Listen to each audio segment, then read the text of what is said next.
Tucker Whitman is excused. Andy Dennison. Present. Ben Vitale. Okay. Grant Kyle. Here. Paul Pinckney. Here. Aileen McNabb Coleman. Present. Joe DeForest. Here. Terry Baxter. Aye. Joseph Bennett. Here. Frank Reginelli. Here. Patrick Mahonik. Here. Timothy Lattimore. Here. Michael Didio. Here. Ryan Foley. Present. Keith Batman. Here. Please rise to the pledge. I pledge allegiance to the flag of the United States of America and to the republic for which it stands, one nation, under God, indivisible, with liberty and justice for all. Kyle. So if there are no objections, I do want to reorganize the agenda here a little bit. We'll do Ledge 3 first, Ledge 2 second, the highway resolution third, and then the Ledge 1 fourth. If no one objects to that, that just seems the better order. Should have thought of this before. So. Thank you. Is there any legislator who wishes privilege of the floor for anyone? Okay, in that case, let us begin. So Ledge 1 and Ledge 2 and Ledge 3 from last week are on the agenda because we talked about them, we modified them, we voted on the amendments, and I failed to call for that final step, which is the vote on the thing. So if I could have a motion to approve Ledge 3 as previously amended, Mr. Dennison. Second, Mr. DeForest. All in favor? Aye. Opposed? Thank you. Ledge 2, if I could have the same motion. Move it. Mr. DeForest, Mr. Dennison, second. All in favor? Aye. Any opposed? Mr. Lattimore opposes. So, thank you very much. So now, if we could talk about the highway amendment. This is a special emergency amendment, and if we could have a motion. Move. Mr. Baxter, second. Mr. Pinckney. So, Mr. Baxter, I think you were the force behind this. If you can explain what we're doing with this, and then we can have discussion. Yep. The reason this resolution is here tonight, instead of waiting till our next regularly scheduled meeting, is that's still 3 weeks or a little better away. We set up the account for this money last month, or our regular meeting for July, and we need to put the money in there so that it can be tracked, it's available. Some of the repairs will be necessarily contracted out, and when we go to the state for money or they're going to give us help, we don't want to chase money through different accounts when everything's being done for emergency repairs. That's probably not as good an explanation as I gave you, but It's not.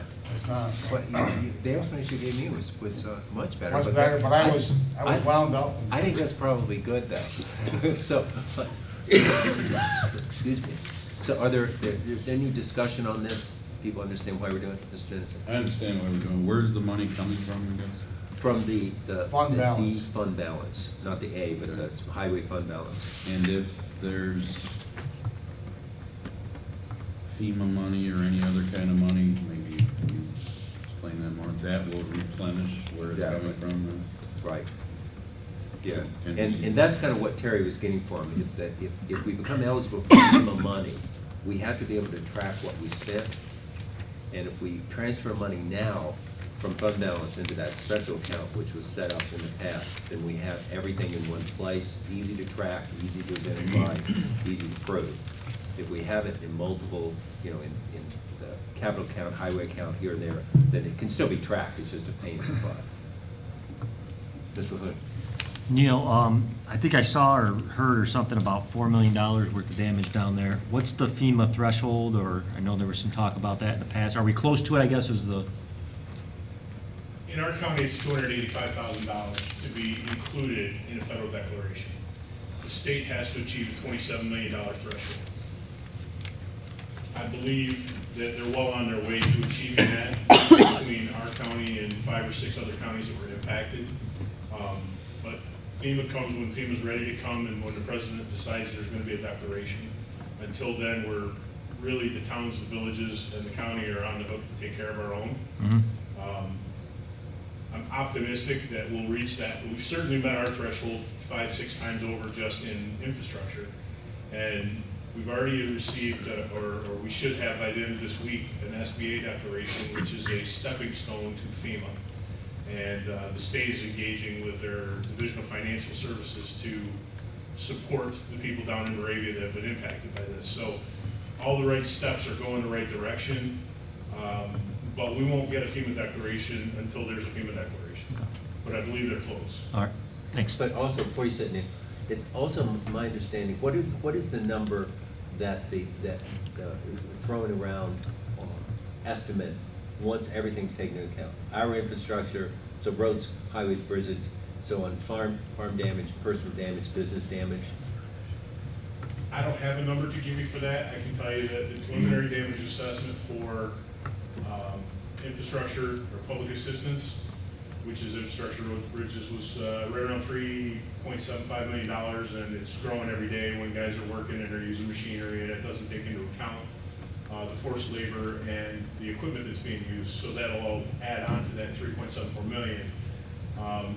From the state has not engaged a preliminary damage assessment for individual assistance yet. That was done through the SBA, which is a normal practice. And within a 12-hour period of escorting the guy around to some of the damaged properties, we achieved that threshold of 25 major damaged homes to get the SBA declaration moving to the governor's desk. And that is a stepping stone to hopefully get to an IA assessment for FEMA or for state to go to FEMA. Generally, storms impact infrastructure more than they impact individuals, but we had a split. We're continuing to get damage reports, and if my friend Glenn puts the information right in the paper for me, then we'll continue that plea to get information. It's critical that we get information so we can keep driving the right assessments forward and ending where we want to end, which is, to hopefully help our residents recover. So while we don't have a number, it's safe to say it will be substantially more than 4 million. Yeah. Just on the public infrastructure side, I think we're gonna probably double that, George, is that?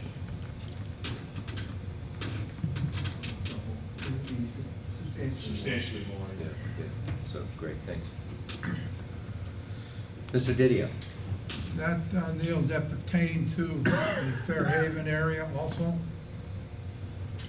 Fairhaven is already well on its way to the federal declaration. That was assessed the opposite way. They assessed individual assistance up there, and they sent a preliminary damage assessment for individuals in impacted properties. We didn't have a substantial infrastructure impact from the beginning look, but as I have come to learn in the last week, they did do a PDA for public assistance as well, and that's coming in at about $575,000. And I believe that FEMA reps were there to validate that yesterday. Oh. So that one is actually moving, and it's appropriate that, that started 2 or 3 months ago. That's moving in the right direction as well.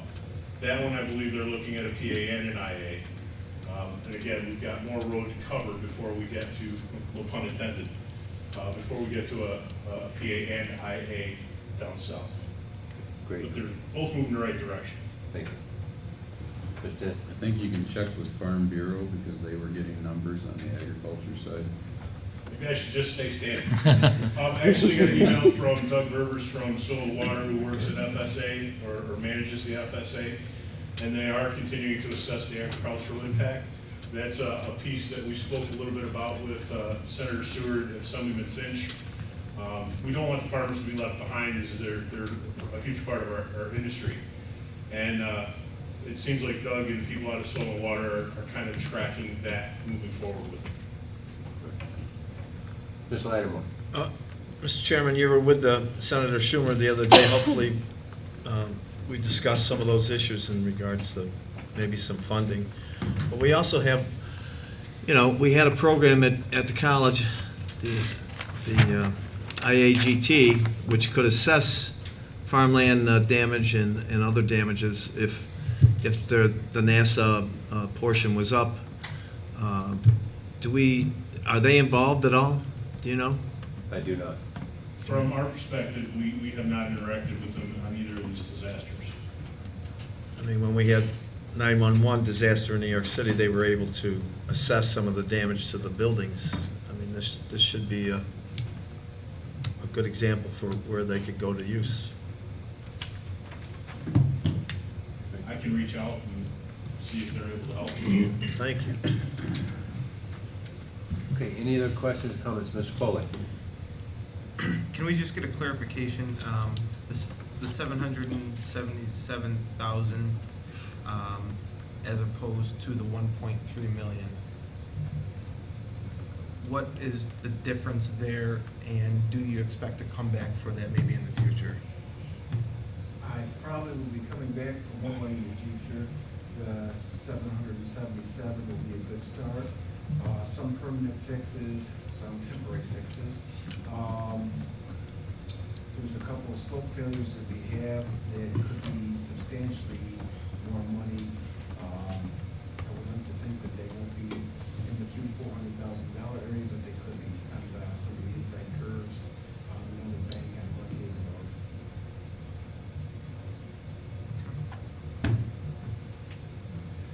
Mr. Baxter? Yes, I asked, George, I asked you to get a list of the towns affected. Did you have that? Yes, town of Moravia, Niles, Sempronius, Genoa, slight damage in Owasco Senate, and more damage in Ledyard. And I can give you, and again, I know the county roads, not necessarily too many of the town roads that were damaged in those towns. Yeah, I just, because Moravia keeps coming up in the conversation, but it's actually quite a few towns. It's centered kind of in Moravia, but pretty widespread. Yeah, for sure. Mr. Lattimore?